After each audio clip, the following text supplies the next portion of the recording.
मुलाच्या वाढदिवसाच्या 2 दिवस अगोदर ह्या 3 ब्लाऊजची मला ऑर्डर आली होती आणि त्या लग्नासाठी त्यांना अर्जंट असे ब्लाऊज शिवून पाहिजे होते. 2 पैठणीवरचे होते आणि एक सिंपल जो ब्लाऊज होता तो असा जॉर्जेट साडीवरचा होता. त्यामुळे तो ब्लाऊज मी पाठीमागे ठेवला. पण त्यांनी मला सांगितलं होतं की यातील एकच ब्लाऊज फक्त तयार करा जो की साऊथ इंडियन साडीवरचा आहे. पण त्यांचा प्रामाणिकपणा पाहून मी दोन्ही ब्लाऊज त्यांचे तयार केले. म्हटलं चला फंक्शन आहे आणि घरातलं आहे तर घालणं तर होणारच, त्यासाठी शिवून घेऊयात. पण वाढदिवस असल्यामुळे मला काही वेळ भेटला नाही. त्यासाठी रामच्या वाढदिवसाच्या दिवशी मी सकाळी उठून त्यांचे हे दोन्ही ब्लाऊज कंप्लीट केले. त्याला हुक वगैरे बसवायला बाहेरून घेतलं आणि त्यानंतर मग दोन्ही ब्लाऊज असे छान तयार झाले.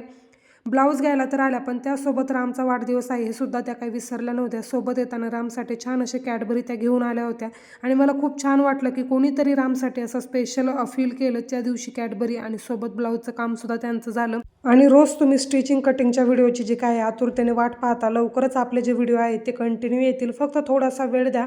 कामाची खूप घाई गडबड चालू आहे. भेटूयात नेक्स्ट व्हिडिओमध्ये. तोपर्यंत